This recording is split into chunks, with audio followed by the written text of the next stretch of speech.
예, 오늘은 요엘서를 보도록 하겠습니다. 그림이 무슨 벌레 같아요?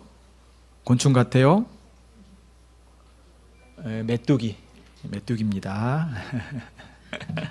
예, 메뚜기가 요엘서의 중요한 하나의 주제이기도 합니다. 자, 요엘서는 요엘이 지었어요. 자, 요엘의 뜻은 뭘까요? 여호와는 하나님이시다, 그런 뜻이에요. 자, 여호와는 여호와하고 엘이 하나님이에요. 예. 그러면 하나님은 여호와이시다는 이름이 뭘까요? 엘요? 엘요. 예, 그렇죠. 엘로인데 여러분이 잘 알고 있는 인물이에요. 엘로 시작하는, 그렇지, 엘리야가 하나님은 여호와시다. 엘리야 할 때 야가 여호와를 의미하니까. 활동 시기를 정확하게는 알 수 없어요. 언제 활동했는지 말하지 않지만 포로 전과 포로 이후에 활동했다고 하는데 정확하게 말하고 있지 않기 때문에 알 수는 없고, 1장 1절 보면 부두엘의 아들 요엘에게 임한 여호와의 말씀이라고 하면서 요엘에 대한 그 신상은 부두엘의 아들이다, 이 정도로만 알고 있을 수 있습니다. 그리고 기록 목적은 여호와의 날에 임할 심판과 구원을 알리기 위해서 이제 기록하고 있습니다. 그러니까 여기서 아까 앞서 이야기한 것처럼 메뚜기도 중요한 하나의 주제이지만 여호와의 날이 이 요엘서에서 굉장히 중요한 그 주제 중에 하나입니다. 그래서 여호와의 날에 임할 심판과 구원을 알리기 위해서 요엘이 이제 하나님 말씀을 우리에게 전해주고 있는 거죠. 아까 이야기한 것처럼 포로기, 바벨론 포로 이전에 그리고 포로 이후에 활동했던 선지자가 아닌가 이렇게 추정할 뿐이지 요엘서의 내용 안에서는 자세하게 나와 있지 않습니다. 그래서 많은 학자들이 아마도 이 말씀은 분명히 어떤 특정한 시대에 전해진 건 사실이지만 이렇게 기록하고 있지 않는 걸 보니까 이 말씀은 이제 모든 시대에 하나님께서 주시는 말씀으로 이렇게 이해할 수 있습니다. 물론 성경의 모든 말씀이 다 모든 시대에 연관이 있겠죠.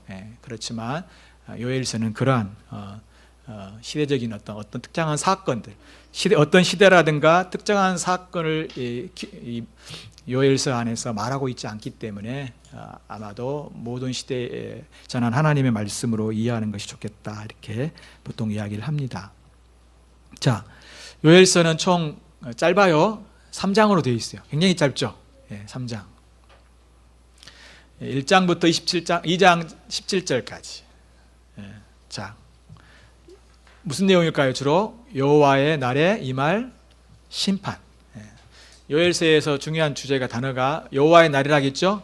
우리 요엘이는 잘 들어야 돼요. 본인 이름이 담겨있는 선지서인데 모르면 안 되겠지. 그렇지? 이건 완전히 애워야 될 수준이어야 돼. 자, 여호와의 날에 임할 심판입니다.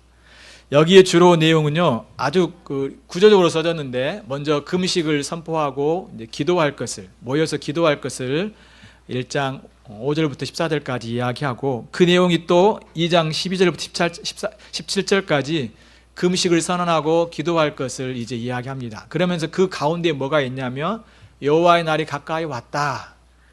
여호와의 날이 가까이 왔기 때문에 너희들이 금식하고 모여서 기도해야 된다. 지금 그 이야기를 강조하고 있습니다. 그래서 강조점은 뭐예요? 여호와의 날이 가까이 왔다는 거예요. 그러므로 너희들이 하나님 앞에 나와 회개하고 기도해야 된다. 그 이야기를 전반부에 2장 17절까지 이야기하고 있어요. 자, 이게 이제 심판의 내용이라면 2장 18절부터 3장까지는 이제 여호와의 날에 임할 구원에 관한 이야기를 합니다. 대부분의 선지서가 하나님의 심판과 하나님의 구원에 관한 이야기예요. 자, 이 요엘서도 그렇습니다. 그래서 처음에 이제 회복에 대한 약속을 합니다. 그리고 마지막 부분 3장 18절 21절까지도 또한 회복할 것을 주님이 약속해 주셔요. 그러면서 그 가운데 어떻게 회복할 것을 말씀해 주고 있냐면 두 가지로 이야기를 합니다. 첫 번째 뭐냐면 여호와의 날에 부어질 성령. 우리가 알고 있는 사도행전 2장에 나오잖아요. 성령이 오신 다음에 이제 주님께서 이 요엘서 베드로가 요엘서를 인용하여서 성령이 오심이 이 요엘서 예언의 성취다라고 이야기하잖아요. 그래서 여호와의 날에 임할 성령에 대한 성령을 주실 것을 말씀해 주고 있고, 또 여호와의 날에 임할 이제 이방 나라에 대한 심판. 이방 나라에 대한 심판은 결국은 뭘 의미할까요? 그것은 하나님의 백성에 대한 구원을 말하는 겁니다. 여러분, 심판과 구원은 다 같이 가는 거예요. 왜 그럴까요? 여러분, 노아 홍수 때 보더라도 어떻습니까? 하나님이 세상을 물로 심판하셨잖아요. 그렇지만 노아의 가족들은 구원하셨죠? 예, 그렇습니다. 소돔과 고모라도 그래요. 하나님은 죄악된 자들을 심판하셨지만 자기 백성들을 구원하시죠. 이것처럼 하나님을 대적했던 세상 나라를 심판하시지만 결국 이것은 하나님의 교회를 하나님께서 구원하시겠다는 것입니다. 반드시 심판과 구원은 따라오는 겁니다. 심판을 통해서 하나님이 자기 백성들을 구원하시겠다는 것이에요. 자, 이렇게 여호와의 날에 임할 심판과 여호와의 날에 임할 구원에 대한 내용이 요엘서의 중요한 주제예요. 딱 여러분, 요엘서 하면 뭐가 떠올라야 돼요? 먼저 여호와의 날. 뭐라고요? 여호와의 날에 임할 심판과 구원. 주로 이제 이때 여호와의 날은 당시 어떤 사건이라든가, 그리고 또 물론 요엘서는 그 당시에 사람들에게 분명히 말씀을 전한 내용이겠죠. 그래서 하나님의 심판이 있다는 걸 분명히 증거했어요. 그러면서 심판만 있는 것이 아니라 하나님의 구원도 있다고 전했죠. 그래서 사실은 이 사건은, 이 내용들은 우리와도 연관이 있어요. 그 당시에 하나님 백성들에게만 전한 말씀이 아니라 우리에게도 전하고 있다는 거죠. 하나님의 심판이 있고 하나님의 구원이 있다, 그렇게 경고하고 있고 또 소망을 우리에게 주고 있는 말씀인 것입니다. 자, 이제 구체적으로 한번 보도록 하겠습니다.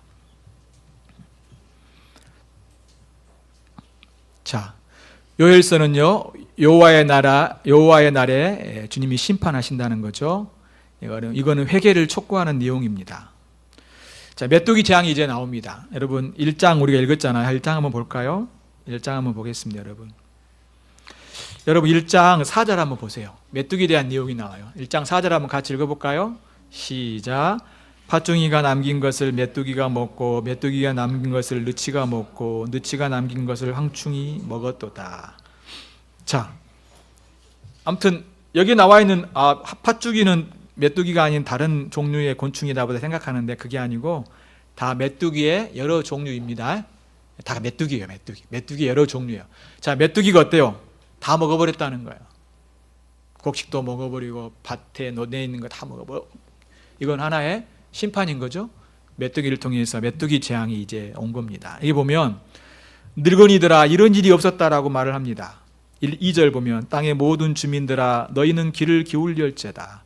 너희의 날에는 너희 조상들의 날에 이런 일이 있었느냐. 이런 일이 없을 정도로 엄청난 큰 재앙이 있었다는 거죠. 그러면서 이제 메뚜기 재앙을 아까 우리가 읽었죠. 4절. 메뚜기가 모든 걸 다 이제 먹어버렸다. 재앙이. 그래서 기근과 굶주림 가운데 빠지게 되는 거죠. 결국 이것은요, 하나님의 백성들이 불순종했기 때문에, 여러분 우리가 알듯이 신명기 28장 보게 되면 그들이 주의 말씀에 불순종할 때 하나님께서 메뚜기 재앙을 통해서 그들을 멸하시겠다고 했어요. 이거는 이스라엘 백성들이 불순종했기 때문에 하나님의 심판이라는 걸 분명히 말을 해주고 있습니다. 술 취한 자들에게 포도주가 없게 되고, 그리고 또 6절 보세요. 6절 같이 읽어볼까요? 시작. 다른 한 민족이 내 땅에 올라왔음이로다. 그들은 강하고 수가 많으며 그 이빨은 사자 이빨 같고 그 어금니는 암사자의 어금니 같도다. 자, 여기 보면 어때요? 다른 민족이 쳐들어왔다라고 이야기하죠. 얼마나 강했는지를 이야기합니다. 그래서 메뚜기 재앙에 대한 이야기를 보통 이렇게 생각을 합니다. 실제 메뚜기를 통해서 재앙이 왔다. 첫 번째 견해고, 두 번째는 6절에 보니까 이 메뚜기는 실제 메뚜기가 아니라 이방 나라를 통해서 하나님께서 이스라엘 백성들을 지금 심판하고 있는 그런 상징적인 표현이다라고 보는 거죠. 그런데 아직 이렇게 주님만 아시고 우리는 잘 몰라요. 이게 두 가지의 재앙인지 아니면 하나의 메뚜기 재앙이 실제 이방 나라를 통해서 상징적으로 심판하신 건지 아직 정확한 결론을 내리지 못했습니다. 아무튼 메뚜기 재앙이든 이방 나라를 통해서 하나님께서 자기 백성들의 그런 불순종을 심판하신지 간에 분명한 것은 하나님께서 불순종한 그들을, 하나님의 백성들을 심판하셨음을 볼 수 있죠. 그래서 밭에 열매도 없고 제사장들은 드릴 재물도 다 떨어지게 됩니다. 그래서 14절 보게 되면 너희는 금식일을 정하고 성회로 모집하여 장로들과 이 땅의 모든 주민들을 너희 하나님 여호와의 성전으로 모으고 여호와께 부르짖을지어다. 자, 이 재앙과 심판으로부터 벗어날 수 있는 길이 뭘까요? 금식하며 함께 나와 기도할 때, 회개할 때 하나님께서 그들을 구원하시겠다고 약속해 주고 있는 것을 볼 수 있습니다. 자, 불순종하고 하나님을 떠날 때 그러한 재앙과 심판으로부터 벗어날 수 있는 길이 뭡니까? 하나님께 다시 돌아오는 거예요. 주님, 제가 이러한 죄를 지었습니다. 저의 죄를 용서해 주십시오. 그럴 때 하나님께서 그들의 재앙으로부터, 심판으로부터 벗어나는 거예요. 자, 주님을 믿는 자들이 잘 안 될 때가 있어요. 힘겨울 때가 있어요. 몸이 아플 수도 있고 어떤 일이 안 되기도 하고 또 알 수 없는 여러 가지 어려움들을 겪을 수 있습니다. 주님을 멀리하는 자들이 자기 일이 안 될 때 우리는 어떤 생각을 먼저 해야 될까요? 물론 모든 것이 다 꼭 내가 어떤 일이 잘못됐을 때 나의 죄 때문이라고 말할 수 없을지라도, 그렇다 하더라도 여러분이 주님을 멀리했다라고 한다면 거의 100%는 주님을 멀리하고 있는데 내가 하나님으로부터 멀리하고 말씀도 읽지 않고 순종도 하지 않고 예배당에 와서도 예배를 제대로 드리지도 않고 또한 교회도 가기도 쉽지도 않고 이렇게 하나님 말씀을 거역할 때 그들의 삶에 좋은 일이 발생하기보다 안 좋은 일이 발생할 때 하나님 백성들은 어떤 생각을 해야 될까요? 그렇죠. 하나님이 빨리 돌아오라고 하나 보다. 회개하고 하나님께 돌아오라 하나 보다. 내 마음을 고쳐먹는 거죠. 하나님, 제가 잘못했습니다. 주님을 멀리했습니다.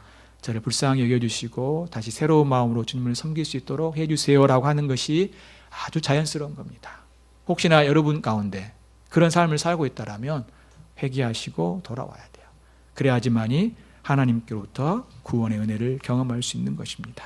이렇게 금식을 선포하여 회개하여 기도할 것을 말씀해 주고 있습니다. 15절 보면 슬프다 그날이여 여호와의 날이 가까웠나니 곧 멸망같이 전능자에게서로부터 이르로다. 자, 이 심판이 누구로부터 온 심판입니까? 그냥 자연적이고 그냥 일이 안 돼서 그런 어떤 그냥 평범한 사건이야. 하다 보니까 이렇게 됐어. 이게 아니라 하나님이 내려주신 심판이라는 겁니다. 메뚜기 재앙이든 이방 나라의 심판이든지 간에 우리의 삶에 어려움이 닥칠 때 이것은 누구로부터 온 재앙입니까? 심판입니까? 하나님의 심판이에요. 이것이 자기 백성들을 향한 하나님의 사랑의 매인 거죠. 부모가 어때요? 자녀들이 잘못할 때 그렇게 하면 안 된다라고 말을 하고 계속해서 반복해서 그런 일들, 심각한 죄를 지을 때 때로는 매를 들 수도 있고 때로는 용돈을 끊고 다른 것을 끊기도 하죠. 그렇죠? 가장 큰 이제 반복적으로 계속해서 하지 않을 경우에는 이제 더 큰 징계를 내리는데 그것은 여러분이 미워서 그런 벌을 내리는 게 아니라 고치고 새롭게 되고 사랑하기 때문에 내리는 매인 거죠. 근데 좀 컸다고 어때요? 그를 거부해버리는 그런 자들이 있는데 그것은 자기 손해예요. 자기 손해예요. 자기 손해. 사람은 매를 맞고 자기가 고치는 것이 자신에게 복이 되는 것이지 거부하고 뛰쳐나가버리는 것이 자기 복이 되는 게 결코 아니에요. 그거는 망하는 길이야. 망하는 길. 그러면 그 다음에 어떻게 될까요? 더 많은 죄를 짓게 되고 더 많은 벌을 받기 때문에 그렇습니다. 사람들이 어때요? 한번 도박에 빠지면 처음에는 조금 잃지만 나중에 어떻게 될까요? 계속해서 돈을 잃고 인생을 망치게 되는 거예요. 마약도 똑같아요. 먹어보진 않았지만 절대 먹으면 안 되지만 한번 먹게 되면 사람이 중독돼서 또 먹게 되고 또 먹게 되고 결국 인생 망치게 되는 것처럼 죄도 그런 성질이 있는 거예요. 죄는 하나의 이러한 중독들은 다 죄와 같은 거예요. 나쁜 것에 빠져 있는 것은 다 죄 가운데 똑같은 거예요. 그러므로 하나님이 회개하고 돌아오라 할 때 회개하는 것이 바로 그것이 살 수 있는 유일한 길인 것입니다. 자, 계속 좀 더 보도록 하겠습니다. 그래서 2장부터는 이제 회개할 것을 말씀해 주고 있습니다. 여러분, 앞서도 이야기했던 것처럼 여호와의 날에 대한 이야기를 하고 있습니다. 1절 2절 한번 볼까요? 2장 1절 2절. 시온에서 나팔을 불며 나의 거룩한 상에서 경고의 소리를 질러 이 땅 주민들로 다 떨게 할지니 이는 여호와의 날이 이르게 됨이니라. 이제 임박하였으니 곧 어둡고 캄캄한 날이요 짙은 구름이 덮은 날이라. 새벽빛이 산꼭대기에 덮인 것 같으니 이는 많은 강한 백성이 이르렀습니다. 이와 같은 것이 옛날에도 없었고 이후에도 대대에 없으리로다. 자, 메뚜기 재앙과 이방 나라의 재앙이 어때요? 이것을 통해서 하나님이 자기 백성들을 심판하는 것이 바로 여호와의 날이고 이것이 두려운 날이라는 걸 말씀해 주고 있는 거예요. 자, 한번 생각해 보세요. 먹을 것이 없어요. 메뚜기가 다 먹어버렸어요. 어떻게 될까요? 울고불고 하겠죠. 적군이 쳐들어왔어요. 불로 태워버려요. 다. 사람들이 죽어가요. 끌려가요. 어떻게 됐을까요? 여러분, 우리는 우크라이나의 전쟁이라든가 팔레스타인과 이스라엘과의 하마스와의 전쟁, 하마스와 이스라엘과의 전쟁을 우리는 봅니다. 유튜브를 조금만 봐도 그 전쟁에서 그곳이 얼마나 많이 폐허가 되는 걸 볼 수 있습니다. 제가 최근에 듣기로는 그 팔레스타인 지역 안에 이 하마스와 이스라엘의 전쟁 속에 이 집이 10만 채 넘게 파괴됐다고 해요. 상상도 못할 일이죠, 여러분. 끔찍합니다. 상상도 못해요. 수만 명이 죽었어요. 상상도 못할 일이에요. 하나님께서 이렇게 이스라엘 백성들이 그 나라가 하나님을 떠났을 때 하나님께서는 이방 나라를 통해서 그들을 심판하셔서 처참하게 그들을 하나님께서 벌을 내리시는 걸 볼 수 있습니다. 회개하지 않을 때 그러는 거예요. 회개하지 않을 때 살 길이 없어요. 그래서 이방 군대를 통해서 하나님이 심판하십니다. 주께서 뭐라고 말씀하십니까? 여러분 2장 12절 13절 보세요. 같이 한번 우리 큰 소리 읽어볼까요? 자, 읽을 때 같이 읽어봅시다. 시작. 여호와의 말씀에 너희는 이제라도 금식하고 울며 애통하고 마음을 다하여 내게 돌아오라 하셨나니 너희는 옷을 찢지 말고 마음을 찢고 너희 하나님 여호와께로 돌아올지어다. 그는 은혜로우시며 자비로우시며 노하기를 더디하시며 이내가 그시사 뜻을 돌이켜 재앙을 내리지 아니하시나니. 그렇죠. 마음을 찢고 여호와께 돌아오라고 말합니다. 정말 그때는 찢어야 돼요. 우리의 마음을 찢어야 돼요. 애통해야 된다 이 말이에요. 슬퍼해야 된다 이 말입니다. 사람이 얼마나 강하냐면요, 완고하냐면요, 끝까지 거부합니다. 그렇죠? 그렇지만 그거를 깨버려야 돼요. 자신의 마음을 스스로 깨서 찢어서 하나님 제 잘못을 용서해 주십시오. 제가 너무 고집스러웠습니다. 제가 교만했습니다. 주님, 제가 하고 싶은 대로 했습니다.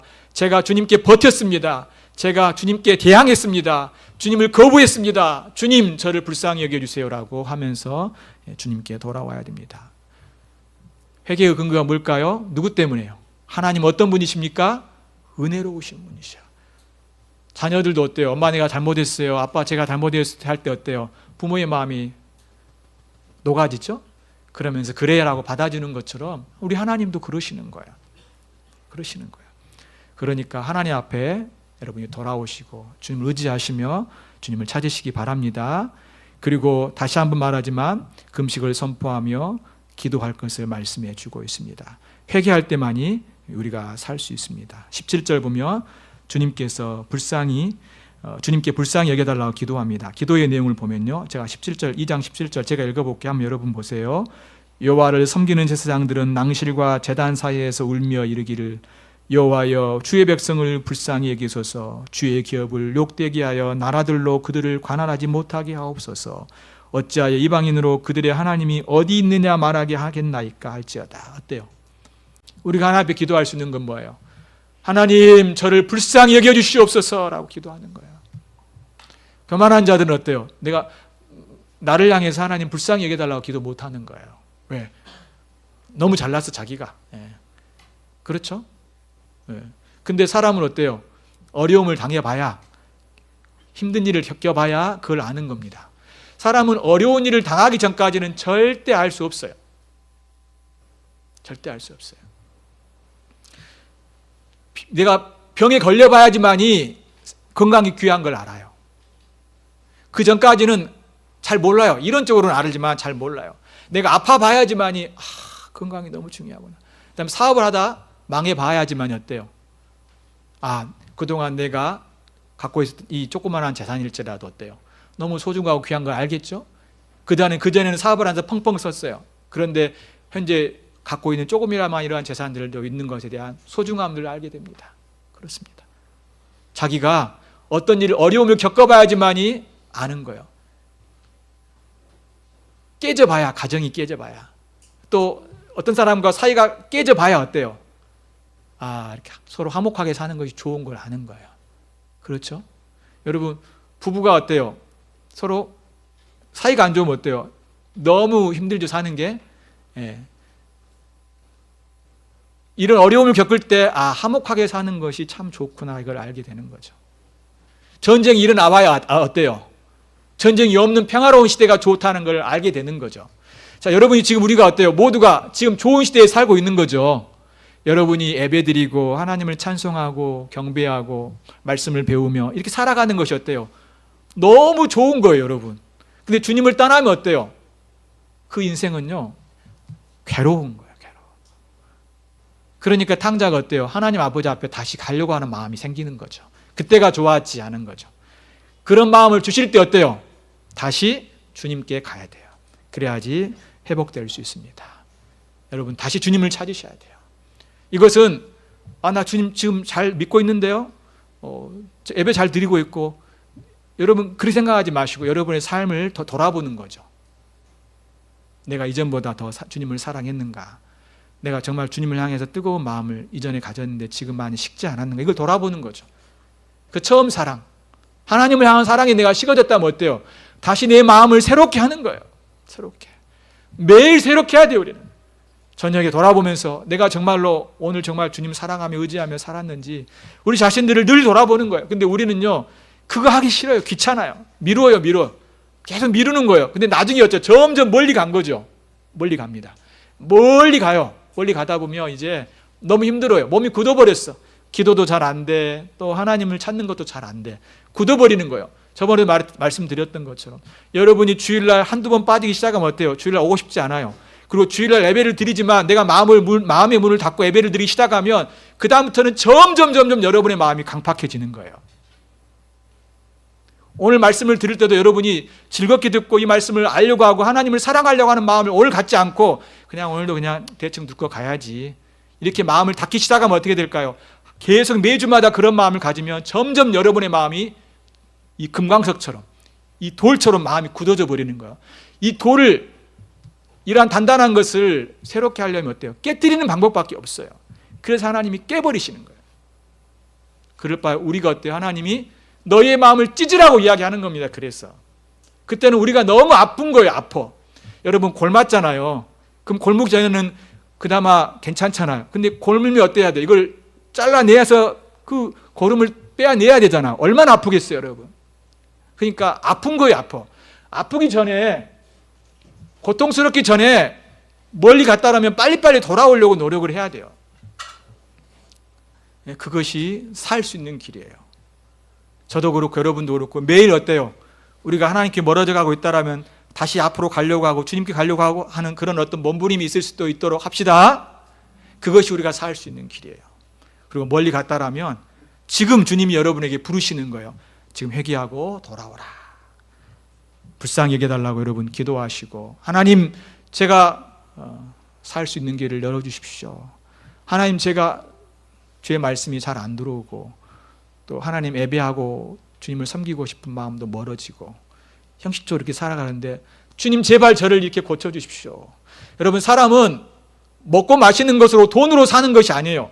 여러분 놀고 재밌게 이렇게 사는 것이 인생이 아니에요. 그건 여러분 짐승들이나 하는 것이에요. 사람은 그것만이 전부가 아니에요. 사람은 의미 있는 삶을 살아가고 그 의미가 되시는 하나님과 함께 살아가고 하나님이 주신 그 은혜 속에 살아가는 것, 하나님을 예배하고 하나님과 교제하고 삶을 살아가는 것이 진정한 인생의 의미인 거예요. 여러분 하나님을 섬기지 않는 것은 인생의 의미가 없어요. 여러분 그렇게 살다가 우리가 가면 무슨 의미가 있겠어요. 여러분 1등 하면 뭐합니까? 돈이 막 몇백억 있으면 뭐합니까? 하나님 없는 인생, 그 인생이 무슨 의미가 있겠어요. 여러분 소망이 없어요. 여러분 소망이 없는 거예요. 거기에 무슨 진리가 있고 거기에서 무슨 올바름이 있어요? 없어요, 여러분. 주님 안에 진리가 있고 소망이 있습니다. 여러분들이 정말로 주님을 사랑하시고 예배하시기를 바랍니다. 자, 두 번째 보기를 하겠습니다. 이제 좀 빠르게 진행해 보겠습니다. 이제 이스라엘의 불순종에 대한 메뚜기와 이방 나라의 심판이 있었고 회개할 때 구원 얻을 것을 촉구하였습니다. 여기까지 마무리하겠습니다. 좀 더 길어지면 내용이 길어질 것 같아요. 오늘 성찬식이 그러니까 잘 마무리했죠? 자, 기도하겠습니다. 하나님 아버지, 요예서를 통해서 우리가 다시 한번 불순종할 때 하나님의 심판, 하나님이 매를 드시는 걸 봅니다. 그렇지만 주님 우리에게 회개를 요구하시고 또한 돌아올 것을 요구하시는 이때 우리가 주님 앞에 가 회개하며 주님을 찾고 구하는 우리 모든 자들 되도록 인도하여 주시옵소서. 감사하며 예수님의 이름으로 기도 올리옵나이다. 아멘.